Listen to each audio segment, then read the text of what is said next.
wonder what's going on then.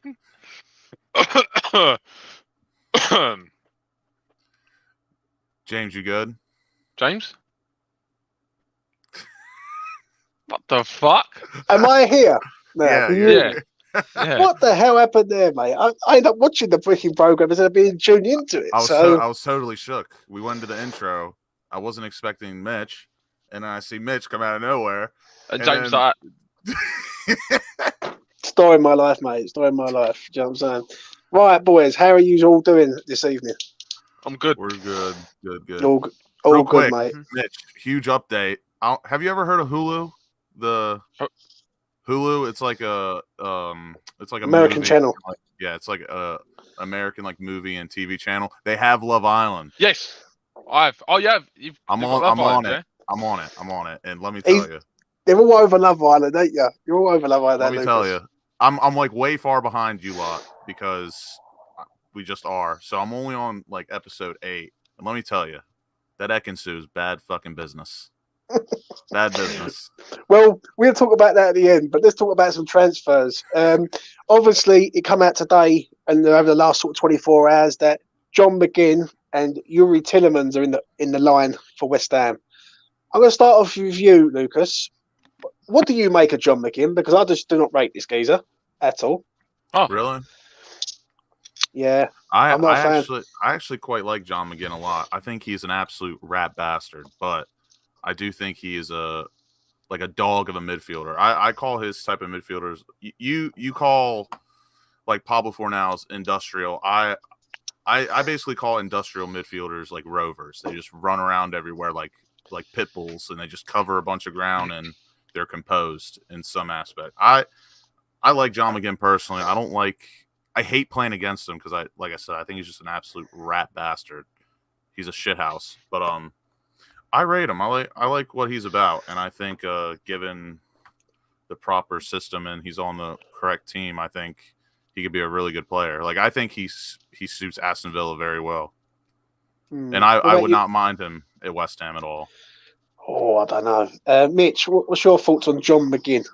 I'd have to disagree with James, even though I don't think the links are too solid. I think it's more of it's a possibility that we could be linked to him or look at him.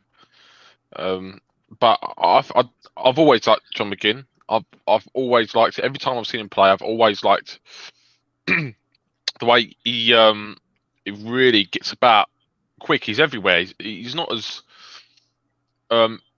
great on the ball as he seems a little bit awkward sometimes, a little bit stiff, which for me, he wouldn't be my first choice, McGinn, because he can be a bit stiff going forward and he's got his arms out, a bit like how Souček is, but he's a lot more mobile than Souček and a lot more aggressive too. Yeah, and a lot more aggressive.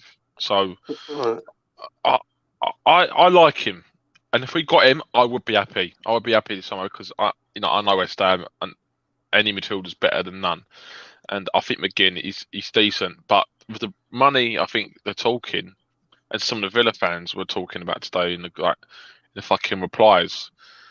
That I see him say, Ben Rama and 35, 40 million we want at least. And some of our fans actually liked that, which ran me up, but I thought that was completely ridiculous. I think 35 million is probably the price you should be looking at him. And if we did sign 35 million, yeah, I wouldn't be too bothered. He's Premier League proven. He can score goals as well. And I do think he would complement Rice.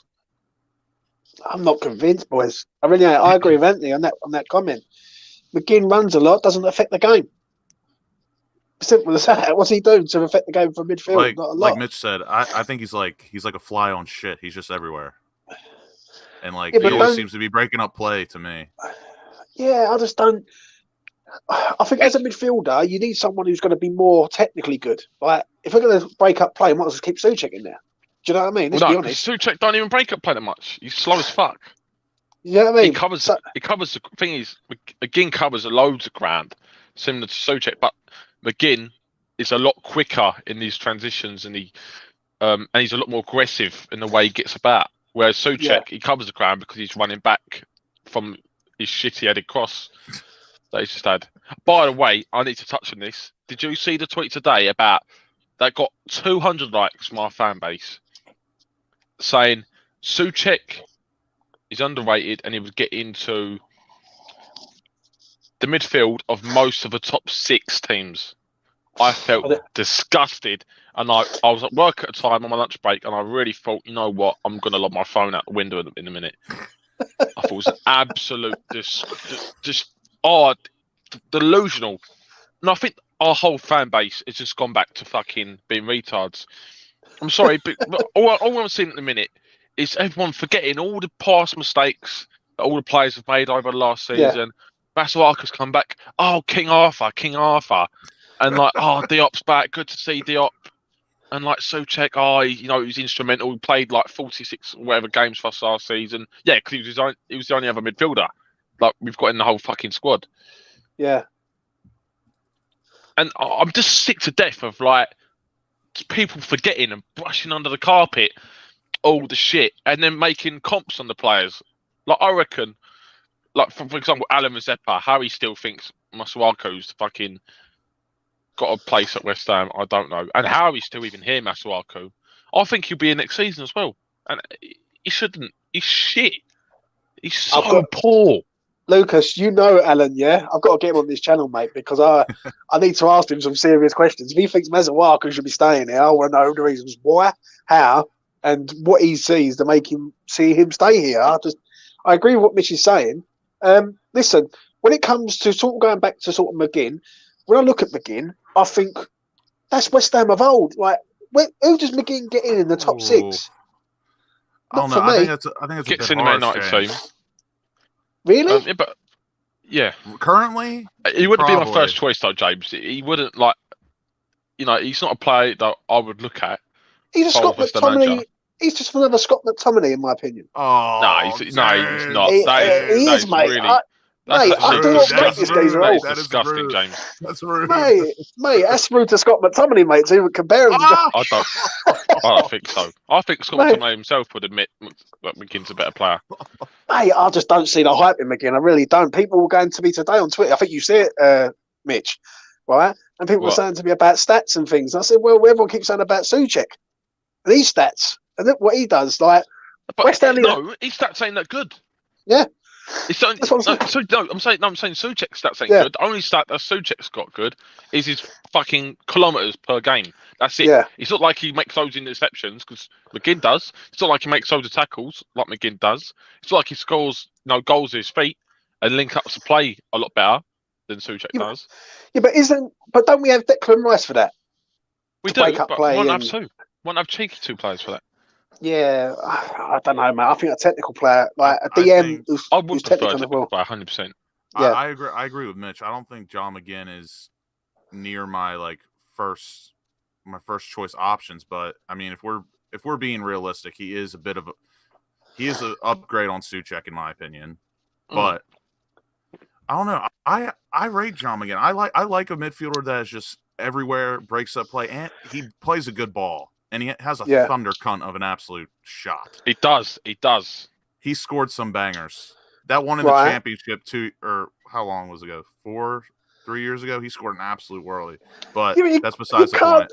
Listen, I love you, Lucas, yeah? Are you crying, James? No, I'm not crying, but I'm crying at this conversation about John McGinn, I must admit. I've got to be honest. Right? How people can say about 3 years ago he had a good shot. Antonio had a good shot 5 years ago, but it's just... That's true. No, that's a lie. Antonio scored his first outside the box goal. Last game of the season. Last game of the season, yeah. And even then, it was like, you know what I mean? It took the deflection, I think. How much would you... has he? Oh, no, mate, he hasn't. How much would you pay for John McGinn? I'll ask both of you. Give us a figure of what you would say the max would be. Do you want like my West Ham point of view, or what do I think is fair? Both. In the world of football. Both. If I was Rob Newman, I wouldn't pay more. I wouldn't pay more than 40 for him. I think 40 would be like my absolute peak. That's a lot of money for him, mate. It's a lot of money, yeah.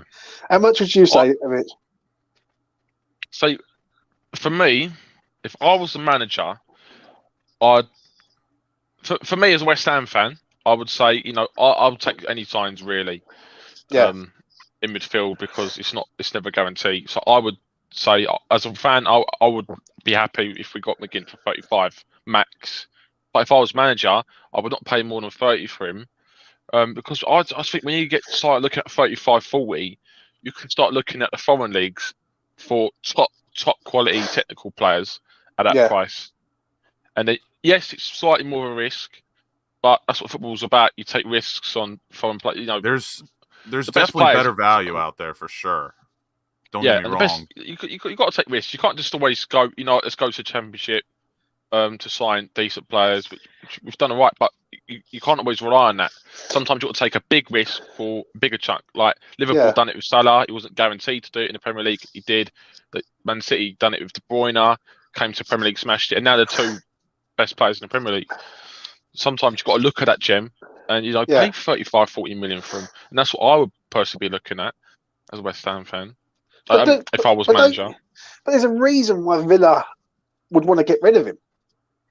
Like, do you know what I mean? Like, when you look at Kamara, don't get me wrong, that's the one where we missed the boat, the Marseille lad who's went there, right? But Villa are getting rid of him because he's not very good. I don't think they want to get rid of him because I think they're not trying to part with him unless someone comes in with like 50 million quid, which therefore I'm way off the boat. You can miss me with all that. Like, he's nowhere near that price in my opinion. I just think in today's world of football, I think John McGinn fair price is 40 for the English tax, Premier League proven, yada yada yada. But I do think bless you by the way. I do think there's way better value out there. Like who just said it? Mark just said it. I'd rather pay 40 million for Zinchenko than McGinn if we 100%. And we could get him for cheaper now, I reckon, Zinchenko. And I can't believe Zinchenko is still in the market. For me, he's the best signing out that we could possibly make this summer. Now, I think he would guarantee to do well. He could fill in left back as well. He could possibly become our starting left back if he didn't mind. But he'd also be a fucking brilliant midfielder. So, for me, if I was manager, actually, I would go for Zinchenko straight away. I'd be putting in bids left, right and centre. I'd say, I want you at West Ham. Yeah. Well, let's move on to Yuri Tielemans, the man at Leicester. Now, Lucas, you're not a fan. I saw it. I don't know if I'd put it that way, but I don't think he'd suit us personally. He's gone. I think I'll continue to go, but I don't know. Yuri Tielemans, he's got the, I don't know what to call it. He's got the intangibles, but like I just think he's such a lazy fucking player. Like he's so lazy. That's the sort of player we need. Not a lazy player. We don't need. I don't want to say that, but we need a technical player next to Rice. Yeah, but I also want someone, if they're going to turn the ball over, they run back on defense and help us out. He doesn't do that. His work rate is abysmal, in my opinion, the likes of a snail. But don't get me wrong, he is brilliant technically. Again, he's got a thunder cunt of a shot on him, and he offers a lot. But like, unless and again, this whole midfielder saga all depends on what we want to do going forward. Because like, could Tielemans be Rice's partner in a pivot? Absolutely not. But I could see it in a 4-3-3.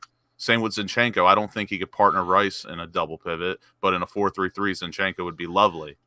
But I think Tielemans would give you more though, than McGinn in a way of going forward. Yeah. Absolutely, I totally agree.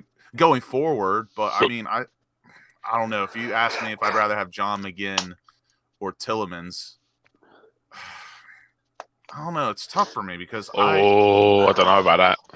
I don't know. I don't rate Tielemans' work rate. Mate, I think it's so bad. Listen, I can't. I mean what you're saying, but mate, listen, McGinn. I'm not saying you wouldn't want Messi at West Ham. What would you have? Different. Tielemans is a box-to-box midfielder. And in order to be a box-to-box midfielder, you have to have some sort of work rate. Yuri Tielemans he doesn't have it for me. But if we did sign him, I wouldn't be like, oh, this is fucking terrible. I'd welcome him with open arms, and I could see the potential in him. His work rate is just my only concern. I do agree. He's a lazy cunt, and sometimes I think he's one of those players where one-on-one, if he was caught one-on-one defensively, he's very poor. He's a right keeper in line, sticking his foot in every now and then. But I do agree. I don't think he's that good defensively. But I do think now that our defence is looking a lot better with Agardin, and the fact that towards the end of last season, well, not the end, the second half of last season, right? Attacking wasn't a problem. It was attacking was the problem. It wasn't defending, and I do think a lot of that was down to Souček and the fact we couldn't break teams down at all because we had Souček in there. Whereas if we had Tielemans in those games, I do think we would have picked up a lot more points in the second half of last season.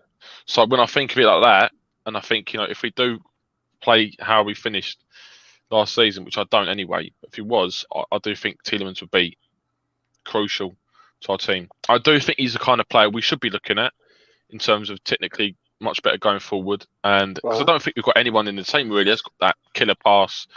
Well, Fornals is supposed to be the man to do that. Yeah, but he's very inconsistent with his passing, and I don't care what anyone says. Last season, he was a very inconsistent player.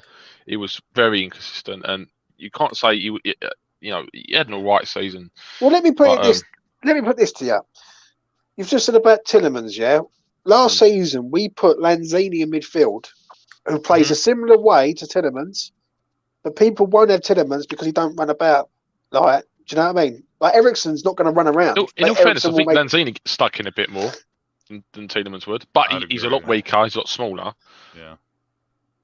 But if we signed Eriksen, for instance, no one would be signing for his work rate.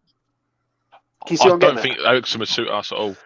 No, I'm sort of with you. I would only want Eriksen if Lanzini left, personally. Or if he played higher up. Yeah. In that Fornals role, which is done, or in a midfield 3.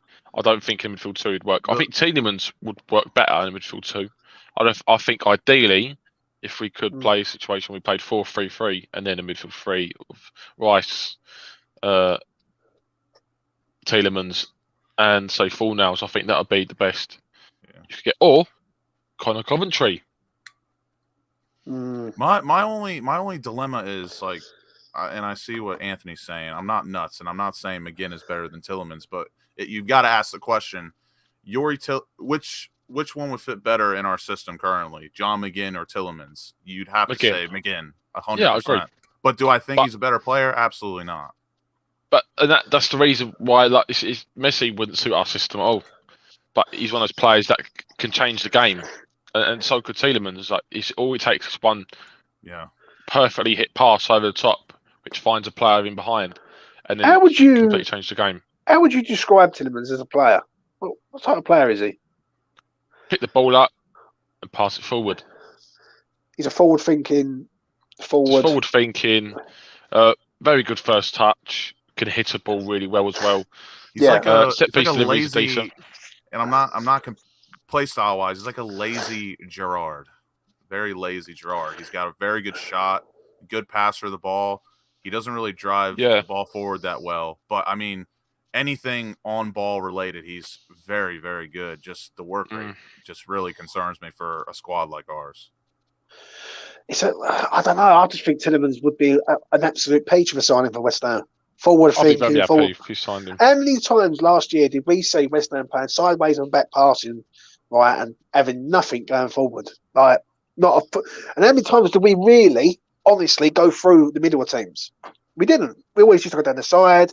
And people used to criticise Ben Rum ahead of a lot, saying, we can't cross the ball in. Well, keep playing the balls down the side and start playing infield, and then you might actually have a chance. But that was down to him as well, though. He did play down the line on the line too much, Ben Rum. But if you keep going down the lines, though, Mitch, like even Bowen, for instance, Bowen never beat a player and crossed the ball in. He was always cutting in field.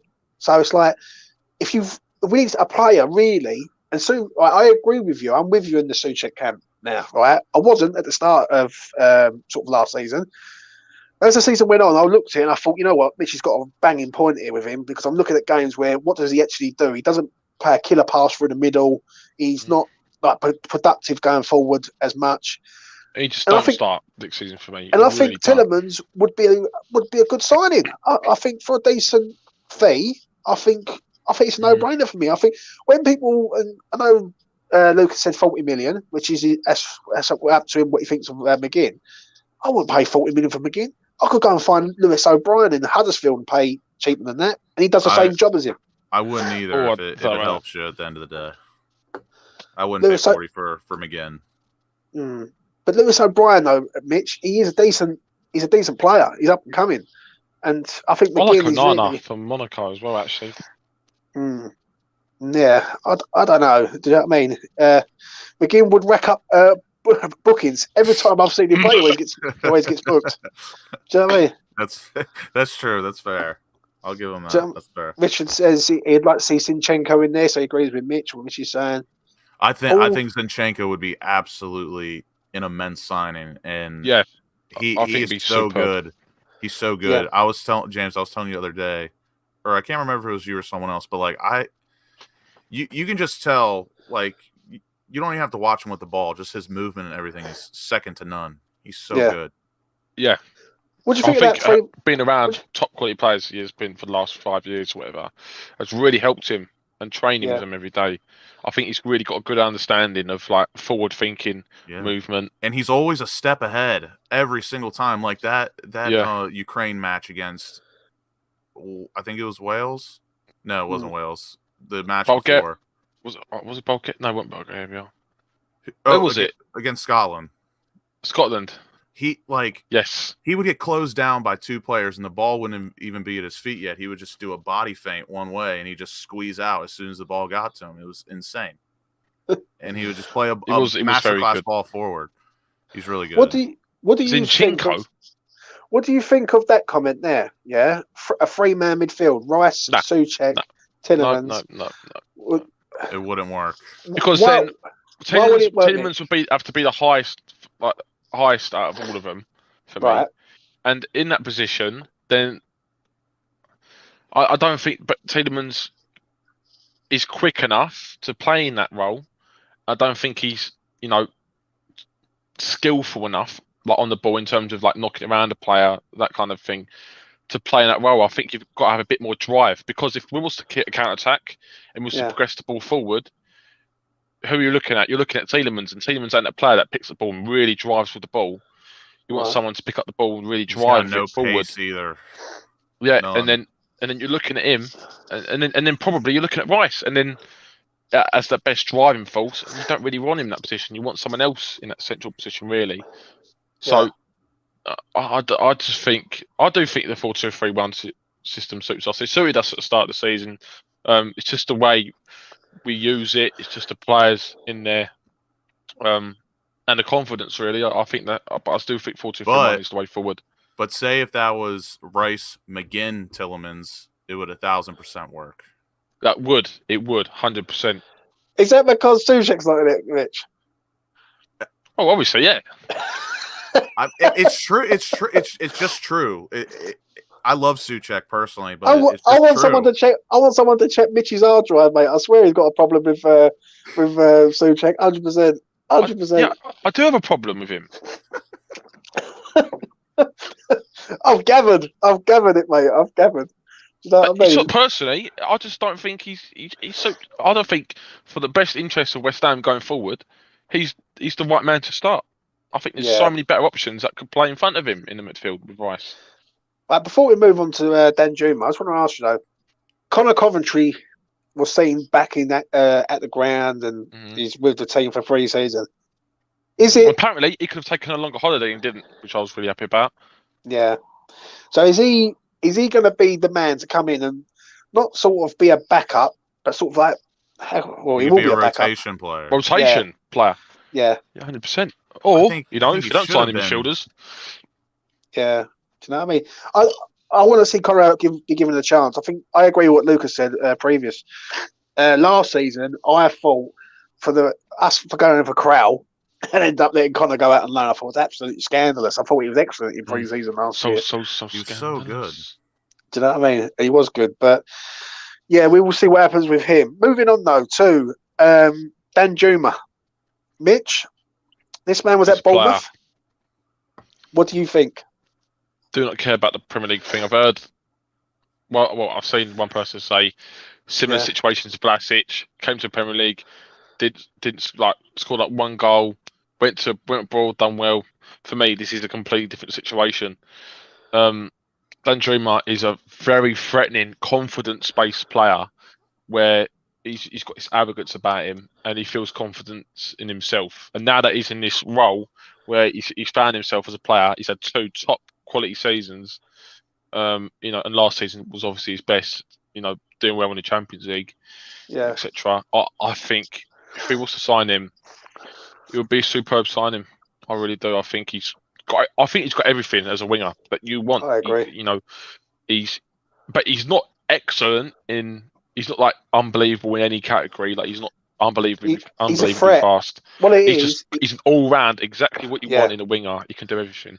He's direct and all. That's what we need. We need someone who, who's going to run at players. Like, listen, Benny can run at players. I see something there from Richard saying sell Ben Rama, bring in Danjuma. Keep the pair of them. You need options. We've got to keep thinking we've got to sell one. Yeah. Right? You know what I mean? We've got 5 subs next year. Or why not sell Vlasic and bring him in? How about that? All I hear is sell Ben Rama in a minute, and it's really fucking winding me up. All I see on Twitter is sell Ben Rama, or sell Ben Rama, bring him in. And we've still got Vlasic at the fucking club. I know he's apparently going alone to Torino, but it's a fucking disgrace. And no one's talking about Masuaku either. And Diop. That's why I love Mitch on this channel. I really do, mate. It's such a pleasure. Lucas, Danjuma, yes or no for you? I mean, the stats are good. Yeah. It depends. Does anyone have like a figure that he's going for? I haven't really. I would pay 40 for him. 37, I think it was touted for him, which I think's good. Right. The only thing that annoys me with West Ham is they had first dibs on him when Bournemouth got relegated, and they let him just walk to flipping Villarreal. That's what irritates me. But 37 million, I think it is. So I said I would have taken him, but there was this little group on Twitter, West Ham fans. I remember last season, this little group of them are constantly every day talking, it's Danjuma, we can't let this boy go. He's going to smash it at Villarreal. He's a superb player. He's everything we want. And I was seeing clips of him all the time, thinking, he does look good actually. He has had a bit of a resurgence. Yeah. And now he's had another good season. I really do think I think he'll be an excellent sign. I've just realised we paid 33 million for Vlasic last summer. I completely forgot about it. Listen, mate, we paid 25 million plus 25. Add-ons. Yeah, but we got lucky with the add-ons. Really, no, we really did. We chose to spend 33 million on him. No, I know we didn't, but we were happy to spend 33 million on him. Do you know what? I'll tell you this quickly before we sort of talk more about Danjuma. I went to Sky Bet the other day, and I spoke to him and I said I want to have some bets on Ben Rama for next year. So I saw today, yeah. Yeah, I've done quite a few, mate. One of them that I've got, it was Bowen, Antonio, Fornells, Ben Rama, 40 goals between all of them, right? So I want to change it though. I think if Lingard comes in or someone like that comes in, I'm going to change Fornells around with Lingard, and I'll see if I can get the same price. If I get the same price, I'm all over it. Bowen, I think it was 10 goals. How much would you stick on that one then? It depends what the price is, Mitch. If the price is decent, then I'll be all over it. I'll have a good few hundred quid on it, easy. Because I don't think West Ham will score goals next year. I think defensively we're rock solid. I think with Areola coming in, which we haven't spoke about, we will do in a minute. Other players, I do feel that West Ham next year will score goals. And West Ham's got another year on him now. He has to be replaced. Yeah, has to be. Yeah, I don't know what's happened to Lucas's camera because he looks like he's half man, half amazing. Oh, I'm here. But listen, Danjuma for me was a missed opportunity when he left Bournemouth. 100%. I thought to myself, I agree with you, Mitch. 100%. I'm all over this geezer. Yeah, I watched him for Villarreal in the Champions League. He is direct, mate. This kid. He runs and he's fast and he's everything that we need. Right on that. Is he left-sided, Mitch? He is. Yeah. So he's going to come in. He can play central as well. He can play central. So really, if he comes on the left-hand side, he's going to take Benny's place. Right, so that's fair enough. Yeah. Right? Look, that's fair enough. And you know what? Yeah. Fornells and Ben Rama could rotate that middle spot, I reckon, next season. Maybe.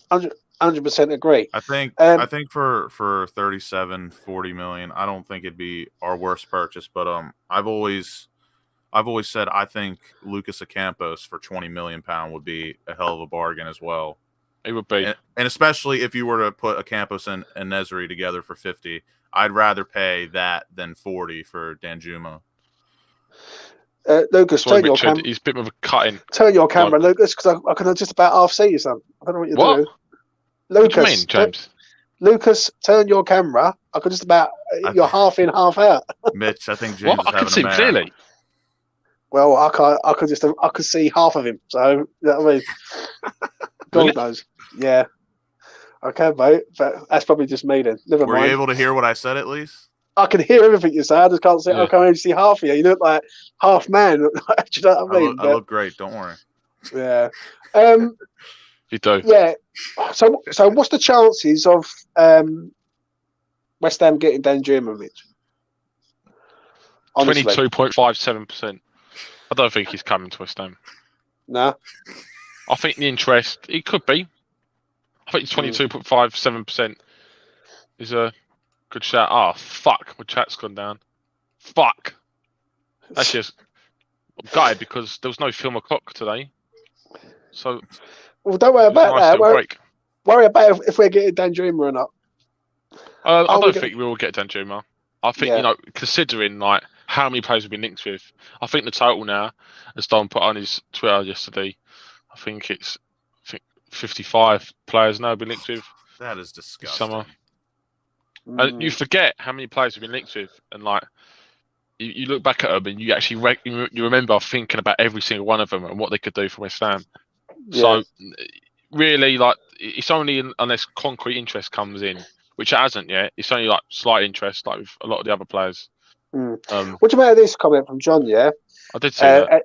And this is the one that I think you were saying about his influence. Like I see that on Twitter today. I know, guys. What's your thoughts on Danjuma? I was listening to his Patreon at work today, Yeah. and he mentioned it on there about his agent. No, not his agent. It was a source at Villarreal that said he's a bit disruptive. Doesn't get on with the players in the dressing room. Thinks he's a bit of Billy Big Bollocks. I don't really give a fuck, to be honest. Yeah, but this is what I put on somewhere. Yeah, Pyatt probably didn't get on with most of the players. Arnautovic, he was the most hated man at fucking Stoke. Arnautovic. Well, not. Yeah, he true. wasn't liked. He wasn't True. liked at. It wasn't liked at Stoke, and he got out of Stoke because he. Well, really, they couldn't stand it. Well, it is Stoke. First off. Yeah, but wants to be in Stoke. Yeah, it's not. It's hard to like Stoke. Do you know what I mean? Like, it's hard. Yeah, do you know what I mean? I don't know. Shit weather, boring fans, boring area.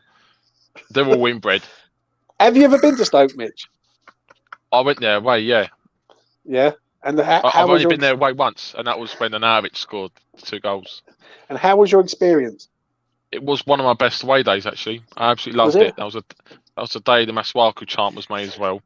He played really well, and he was just like shushing. Or was it? He was fucking milking everything, like sticking his tongue out to all the Stoke fans when he scored. But we played really well that game. Like we played with real fluidity. It was just a superb game. Lanzini was playing well at that time as well. Yeah. And it was a time we were struggling. We was really struggling. But to pick up those 3 points comfortably and then have Arnautovic perform one of probably his best game yet, I think it was just great to see, because that was when he's really starting to pick it up. Because he had a poor start when he was played on the left hand side. Great kits that season too. Great kits. It was, yes, that fucking diagonal. Jack says, wasn't that the game where it got delayed due to the lights? It was. We was out there for about 45 minutes extra. And the big fat Frank Lampard, we sang it, I think, 3 times. Went to 10. 10 men couldn't carry every time. Like we sang it about 3 times, and my voice was already hurting before I even went to the ground. But that was before I could even drink, so I couldn't even get pissed up. Don't drink alcohol, Gibbs. As I have a pint. Listen, moving on though, right? So obviously they're the 3 players that I mentioned on here tonight. But obviously Areola's signed now, Mitch, and I think he's a really great signing for West Ham. 5-year deal, cheap as chips.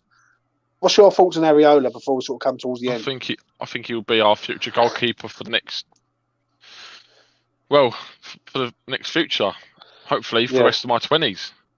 Yeah. Is he number one for you, years. Mitch? He has to be number one, doesn't he? 100%. He starts next season. Not only that, he starts. Fabianski had a really rough end to the season. Areola didn't have any hiccups to mention. So, 100%. For me, 100%. You've got to start the season with the players, the best team. I would have started him against Newcastle at the first game of last season. I did say at the time. I agree. Fabianski did have a very good season, to be fair, last season. It was only towards the end where he dropped off a bit. But for me, Areola has to start. Yeah, I really do agree with you, mate. Lucas, obviously we spoke the other night. We said about him coming, and now it's official. Oh yeah, I'm very pleased for it, because I don't think in his career he's had the chance to prove how good he is or show his potential. Really, I know he's won trophies, but like, how many of those did he really like participate in? And it's really nice to see that he's now locked down with like really his first club, and I think he will be here for a while, hopefully till he's at least like 35, 36. That'd be nice. And I mean, he's shown to us how good of a goalkeeper is. He's made some fantastic saves, some very clutch saves in defined moments, and he's got a brilliant clean sheet record for the amount of games he's played. I think in all of his West Ham appearances, he has like 7 and 16 or something like that, 8 and 16. I thought he was absolutely first class. He has a career save percentage of almost 80%. That's fucking great.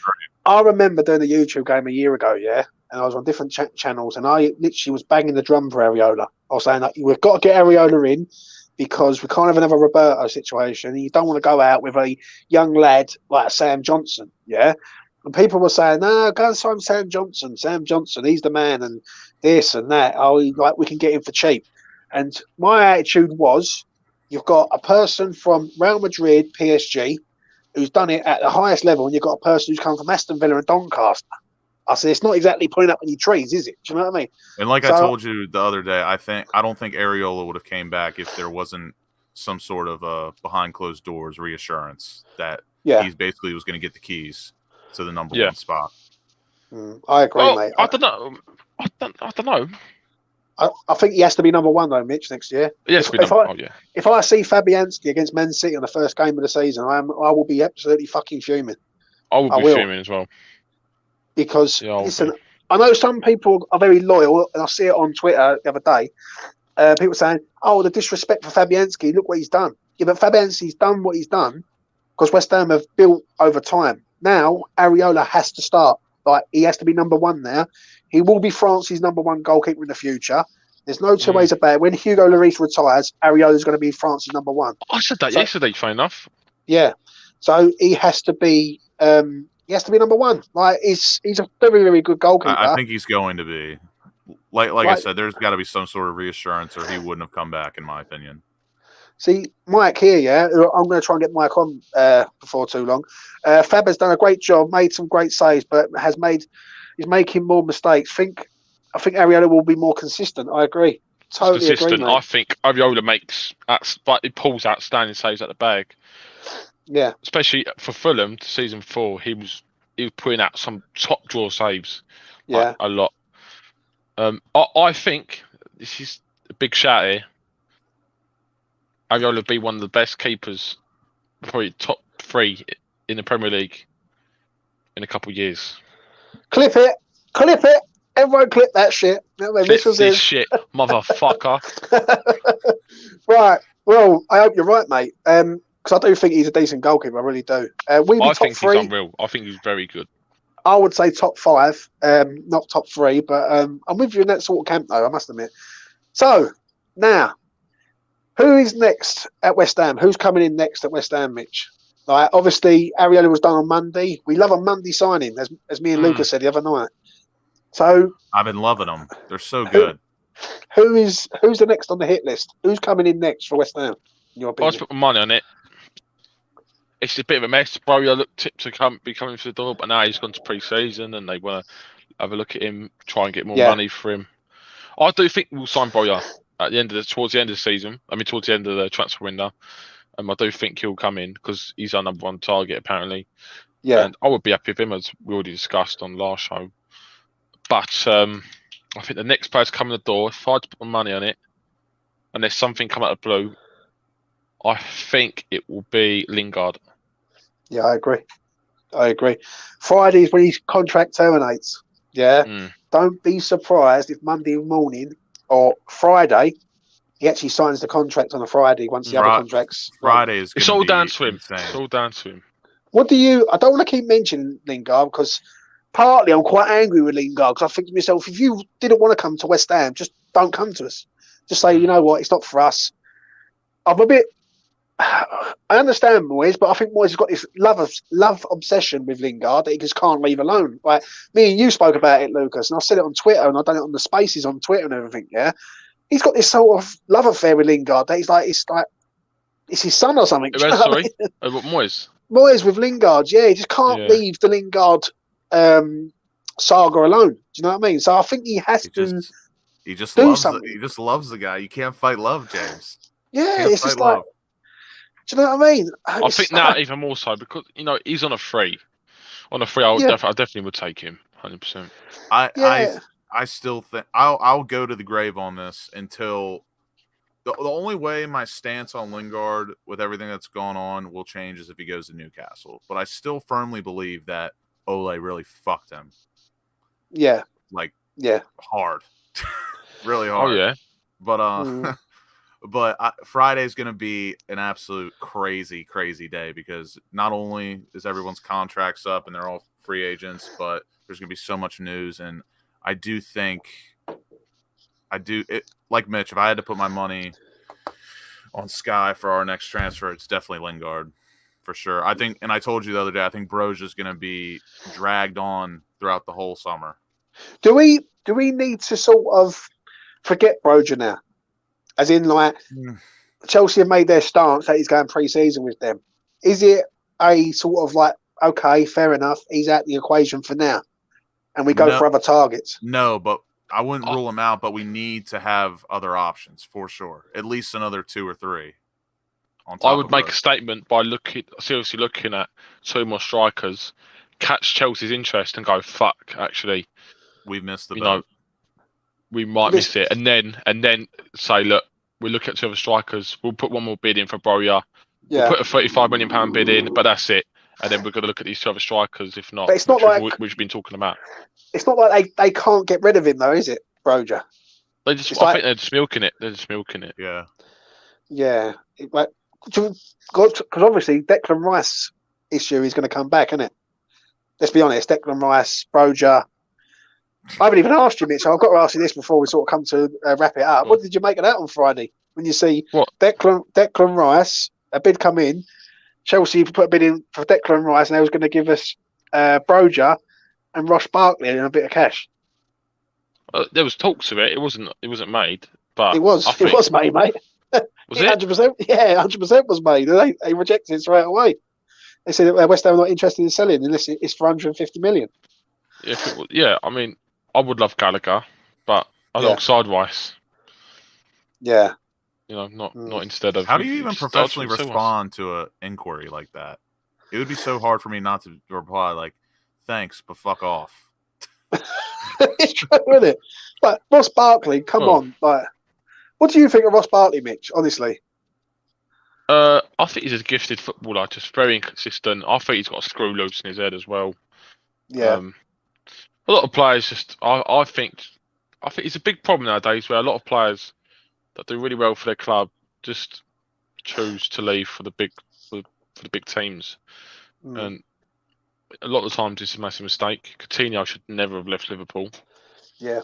Barkley should never have left Everton, and he would have been a superstar. Everton. But in one way, did that make Liverpool by selling him and bringing in Van Dijk and Alisson? Yeah, but I'm talking about Coutinho though. For his career, it was his mistake. Lukaku should never have left Everton, in my opinion.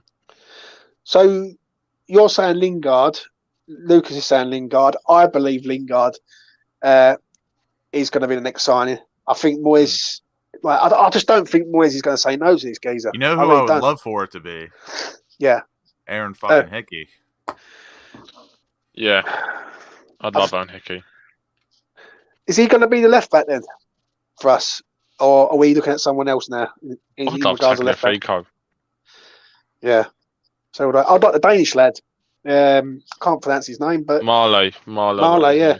Yeah, I think he's in the Euros. I thought he's absolutely excellent for Denmark. I've got to be honest. And he's very good at Atalanta. I've watched him a lot because that's, I would say, if I did have like another European team, I really do fancy Atalanta. I love the way they play.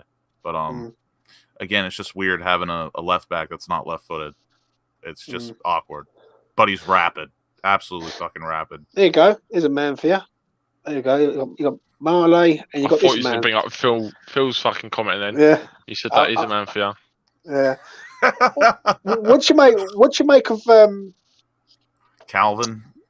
He's a centre back, don't he? He can play left-sided, mate. He can, but nah, not for me. He's a Forest Gate boy. Left back in that can go forward. Nah, forget about that. Get it off. Would have been a good signing if we didn't sign a Gerd, though. I agree, yeah. So is there anyone else that you can think of signing-wise before we sort of go? Anyone that you would like to see, Mitch, at West Ham, within reason? So, for me, Zinchenko, bro. I've always said Tony. Tony, for me, has always been the one, like, the number one transfer that I would have went for. We'd have some great songs about him. Gonna happen. I can already envision it. We'd have beautiful songs. Yeah, we would. Yeah. In reason that we haven't spoke about, who have we been linked with recently? Give me a little think. Sarr? No, not Sarr. I think he'd be all right, but we'd be talking 28 million. That's what they're looking at, and he's very right-sided, and I don't know if he could be able to play on the left. And I think there'd be better players to play on the left. Yeah. That I'd rather look at it, and he wouldn't be guaranteed to start. And he's a decent player, Sarr. Would be good for squad, but with the money I think we've got and the money we'd be willing to spend, I'd rather spend an extra 10 million and get Danjuma, for example, who would be a guaranteed starter. Are you in the El Nesri camp or not? Because I definitely am. I spoke to Tom. We had the discussion, James, didn't we, last week? Yeah. I would sign him. Yeah, I would sign him, but I have 5 names in front of him. Yeah, I don't know, mate. I just look at him and I think he's made for the Prem, mate. Honestly, do you know what I mean? He really is. I don't know. Do you know what I mean? Would you take him over Bellotti? I would, mate. I would. I look at Bellotti and I think Bellotti's a good player, but he gets injured quite a lot. Let's be honest. Actually, El Nesri, I'd take Nesri over him, actually. Yeah, El Nesri, for me, he's an 18-year-old box goal scorer, mate, and that's what we need. Like, people are saying Keane Lewis Potter in here. Like Kev's saying Keane Lewis Potter. I've been mentioning Keane Lewis Potter on this channel for the last 8 months, easily. I've been saying about that kid quite a lot. I think if he comes, Ben Rama's the number 1 left-sided. I think if Danjuma comes, Ben Rama's second choice. That's why, for me, I like hearing things about Danjuma. I like hearing links with players like Tielemans, and I'm sick of look. Tielemans Potter is a good player, and I would sign him. In terms of squad depth, wouldn't be a guaranteed starter. But I would rather us to be a lot more ambitious, considering the position we are in now. Yeah. We're London club. Europa 2 seasons in a row. We've just signed 2 top quality players in the Gerd and Areola. It's looking like we're going to have another good season. So I would rather, and football players are clever. They're not stupid. They know what's going on. At West Ham, they'll hear about us in Europa League doing well. They hear about the rise of West Ham, for example. So they, especially Danjuma's played in the Prem. He would have seen West Ham doing well, or not so well with the season he was in. But anyhow. Well, I had a debate on Twitter about this. I think Lucas might have even been in the space, and I turned around and said West Ham have got to change the fan base have got to change their mindset in regards to players. I think me and you said it the other week, Mitch. that some people Yeah, look remember at. we said it, like, didn't we?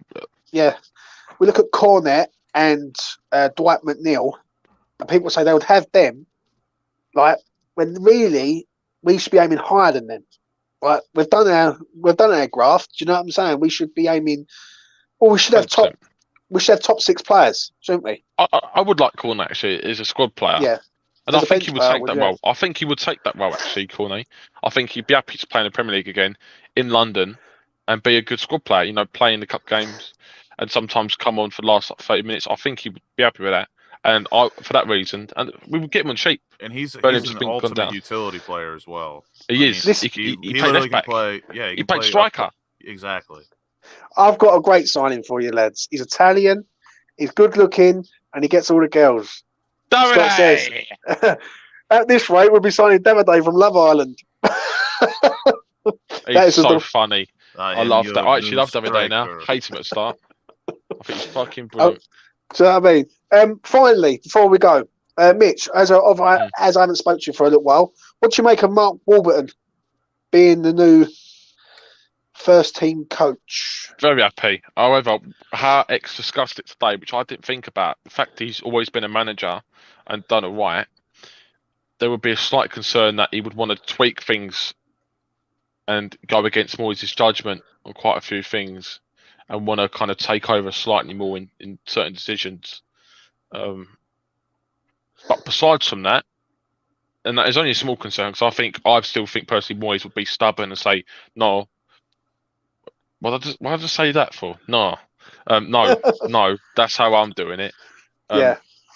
And for that reason, the fact he's a good caliber of staff to have at the club, Right. I'm happy with that. I think it's a very good signing I in think terms of staff. I think it's a great signing, mate. I love Stuart Pearce. I think he's better than Stuart Pearce. I understand what X is saying there. I get it, yeah. But I look at it that Warburton wouldn't have took this role, like knowing, like he would have known that he would have been giving his input. But then saying that Moyes has got it wrong a few times over the years. Like, let's be honest. 100%. Since he's been right, there's been times where he's set up so negative and so, especially against these lesser teams that, and you've said it to me on multiple occasions that if we find it so hard to break teams down. Now, I think a different style of play is going to suit us and all. Like, we're going to play a possession-based football, I think. Again, and a different midfielder. Good, because he's very good at picking the ball up and driving forward, but a different midfielder instead of Souček. And I think that completely changed the way we play in terms of playing from back to forward. I think the transition would be so much quicker. Yeah, I know I keep talking about Souček, but I do think Souček is a massive problem. You are obsessed with Souček. I mean, what's this I got here from Razor West Ham? Because I see it every day that people still back him up and say things about him which doesn't make fucking sense. See, Razor says here, yeah, with you, James, McGinn's nowhere near good enough. Runs all day, but that's not enough, like Souček does, who should be sold, which I agree with him. Left back, please, quality, and sell Cresswell to Championship at best. So I understand what people are. See, I understand what people are saying on that, like with regards to McGinn. I get it. I look at him and I think, what does he do other than run about? He don't score many goals. He don't make many goals. He's a good tackler. Not really. He scores a fair amount. Well, not last season, but he scored quite a few goals. But then, like, let's put it this way: if you play McGinn 4-0, it's no different than playing Lanzini in 4-0, in my opinion. Yes, it is. I think it is. I don't know, Mitch, about that. No, he's 10 times as strong as Lanzini, first of all. But what it is, they don't score many goals between them. What? Someone get me the facts up, Lucas. Get me how many goals he scored for Villa last year, McGinn. I think he scored about less than 5. Yeah, but the season 4 he done really well, and the season 4 that he done really well. Yeah, 7 goal contributions in 35 appearances. As a central midfielder, that's fine. I think that's decent. And if you want to go down last season's route, I could do the same for you about in the series. Huh? You can't. Yeah, but then I could say to you about Souček, Mitch. He had a poor season last season. The year before, he scored 10 goals. Yeah, but Oh, fucking hell. You caught me there, you can't. I mean, No, so no, it's not just that, though. I've never thought Souček this is was not Little Britain, quite good Mitch. enough. Yeah, Even but when no, but Souček at his top best, I never thought he was, good played for like Man City and all that. yeah. But let's be honest here, though. Yeah, let's be honest. How many goals did he score altogether, Lucas McGinn? 3. So he scored 3 goals. And how many As games did he play? midfielder, Yeah, I The know, season but before, he had 9 goal contributions in 37. it's just not for me, mate. When you look at Tielemans, for me, he's more involved. He makes things happen. He scores more goals. He's the man, mate. I've got to be honest, but that's it. I'm Prowse, shocked Prowse wants to stay. Don't get it. So He's a Portsmouth fan as well, apparently. he is a He Portsmouth wants to fan. live in the that inbred little city as well. I was When you gonna can come say- to London and not play alongside Declan Rice, you play with the England team with. For me, it's Yeah. a no-brainer. Well, yeah, but I mean, he's a bit of their Mark Noble, isn't he? Kind of got to respect it a little bit. Oh, fuck. Nah, I just for £70 million. Someone put it in there the other early today before we saw come towards the end. They turned around and said, "Oh, if we get in, people are moaning about the price on Ward Prowse." I would. And I said for £70 million, you can go out and buy Jonathan David and Lewis O'Brien from Huddersfield, and you still be a It's better. Lewis O'Brien. Fucking hell. He's a good player, mate. I'll tell you that now. He's all right, but we've got to go big or go home for me. But we wouldn't be able to sign Jonathan David because I think he'd be looking at a higher caliber of club anyway now. But ain't we a higher caliber of club though, Mitch? Ain't we massive? Yeah, but they did. Yeah, but Lille on. They doing Champions League. They won a league the season before. They got nominated in the Team of the Year. Yeah. He's a very, very good player, mate. And I'll be honest with you, if we don't get Broja, then I'm a bit worried about the striker front. If I'm being honest, I'm worried that we're not. Yeah, we need to make moves early in the window. I really do think we need to because strikers are the most in-demand position. I am worried on that. Quality players get snapped up. I am worried on that front. I think it will be Broja or Enesri for sure. But I think Friday. Yeah. I wanted to mention this earlier when we were talking about Lingard, but Friday is going to be absolutely ginormous because one thing I don't think people have thought about a lot is if we sign Lingard, I don't think we sign a winger. Yeah, I agree. So I don't know, considering the fact that it looks like 6 players will be coming in for the door, then the question is, who's the 6? Because if you put Areola in there, we've got 5 left. If you say Lingard comes in, then we need a left back, 2 central midfielders, and I believe a striker. So if maybe let's say if our next signing is Lingard, I think it's going to follow. It's going to go Lingard, hopefully a striker, then a left back. And then I wouldn't be surprised if we did get a winger after buying Lingard, someone like Keane Lewis Potter, but I can't see us getting like Danjuma or Ismail Assar after buying Lingard. And maybe just one, and then at the end of it, maybe like a cheap player or utility player like a Januzaj or Cornet, then, that'd be decent. I'm glad we never signed Ben Burton Diaz in January. Fucking hell. He washed up. He's second half of the season.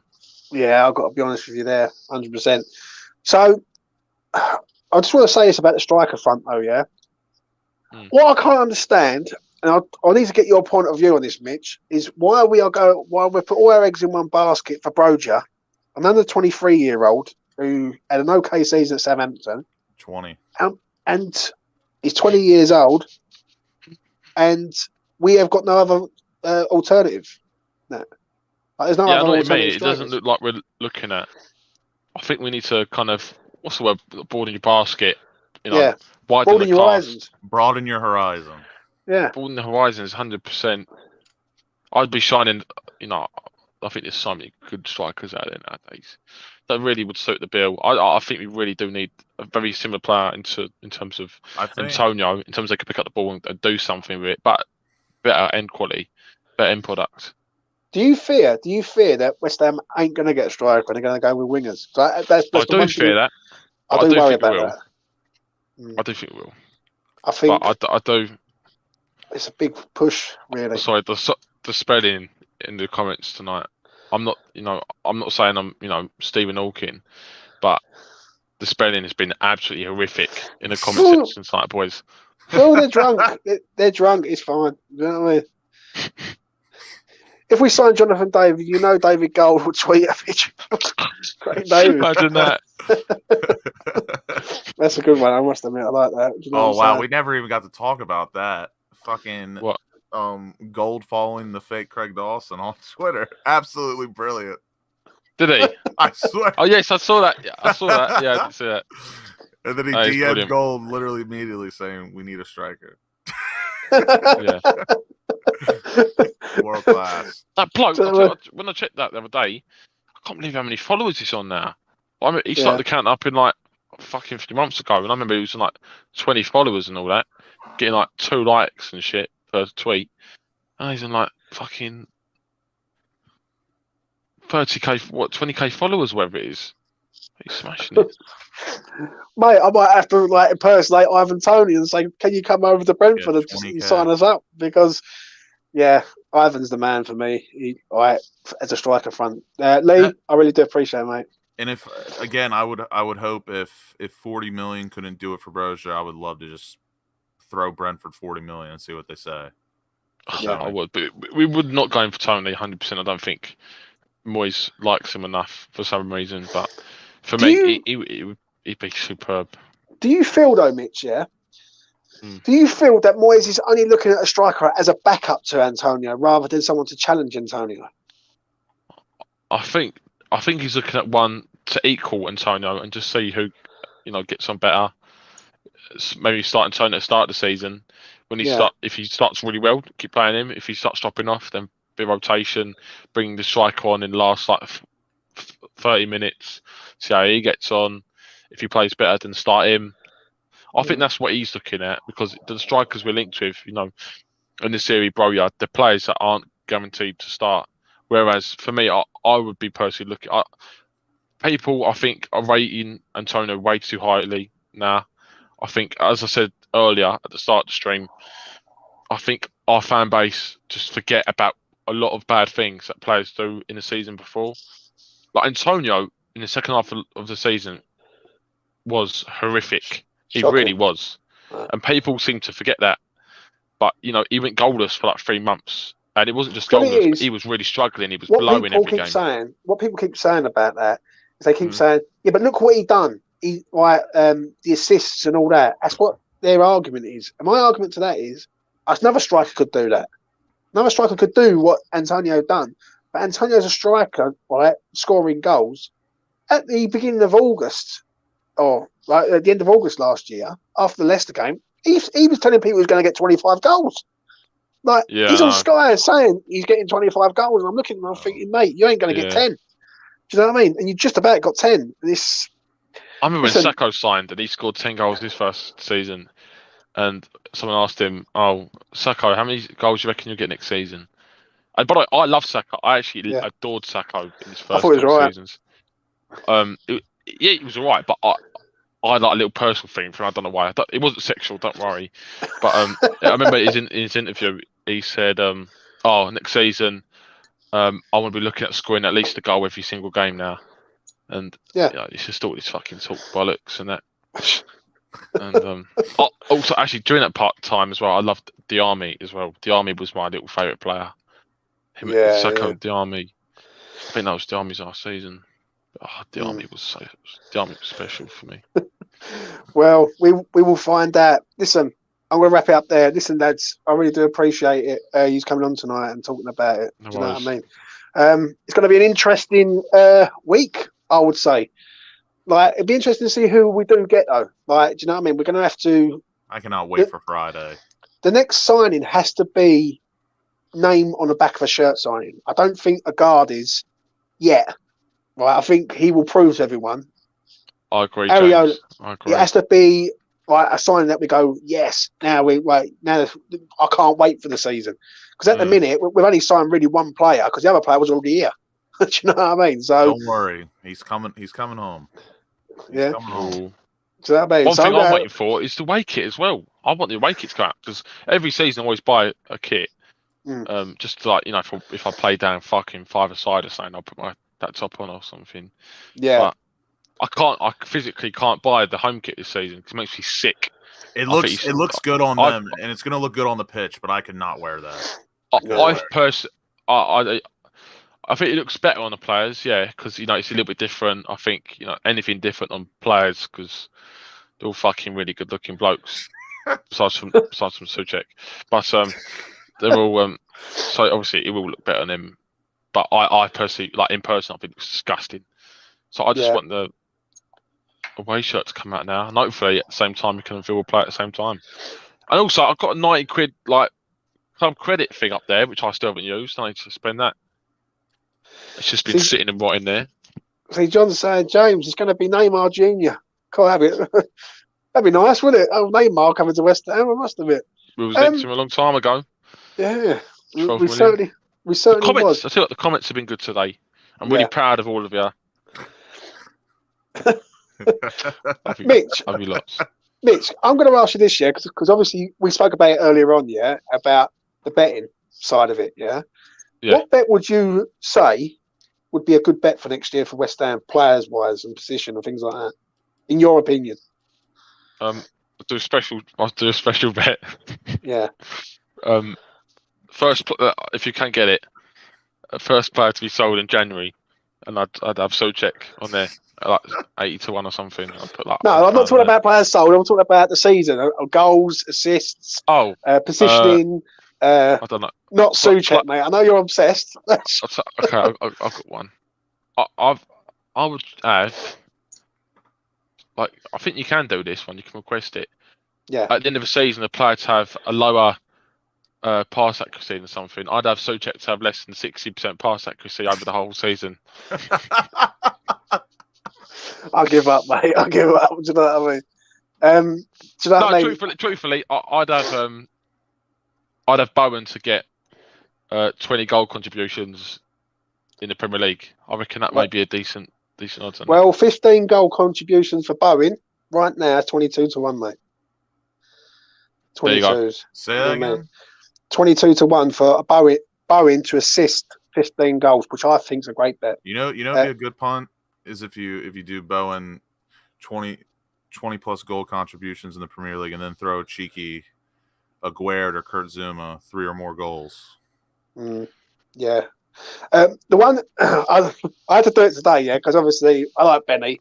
I think he's a good man. He gets a lot of stick. So I thought I'd chuck it out to Sky Bet and ask them what they think of Ben Rama to 5 and 5. 5 goals.